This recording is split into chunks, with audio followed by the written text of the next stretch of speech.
अस्सलामुअलैकुम वरहमतुल्लाहि वबरकातुह। मोहतरम नाज़रीन, उम्मीद है आप खैरियत से होंगे। अल्लाह पाक तमाम उम्मत मोहम्मदिया पर अपनी रहमत फरमाए। मैं आपका तबीब हकीम मोहम्मद इसरार एक नई वीडियो के साथ, एक नए टॉपिक के साथ आपकी खिदमत में हाजिर हूँ। आज मैं दायमी कब्ज़ के मुतल्लिक़ बात कर रहा हूँ।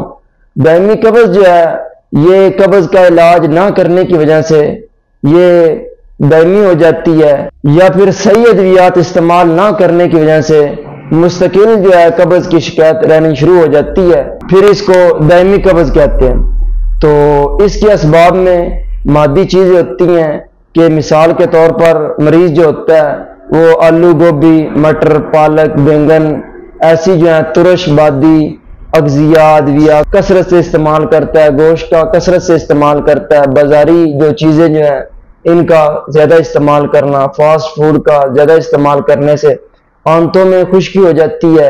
रतूबात और तेज़ाब जो होता है, जो इस बलगम को ख़त्म करता है, वो ख़त्म हो जाता है, खुश्की की ज़्यादती हो जाती है।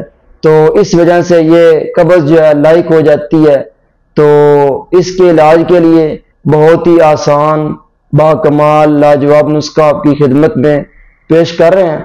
इसको बनाएं, इस्तेमाल करें, इंशाअल्लाह बहुत जल्दी जो है ये कब्ज़ का जो है हमेशा के लिए खात्मा हो जाएगा। नुस्खा सुन लें। सुहागा बरियां आधा तोला, अजवैन खुरासानी आधा तोला, मुसब्बर 4 तोला, फिल स्याह 4 तोला। तमाम अदविया को बारीक पीस लें और फिर इनको आबे गीकवार में खरल करके चने के बराबर गोलियां बना लें। 1 से 2 गोली सुबह शाम नीम गर्म दूध के साथ इस्तेमाल करें।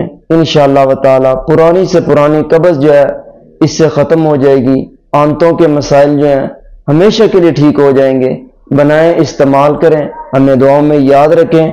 अस्सलामु अलैकुम व रहमतुल्लाहि व बरकातुहू।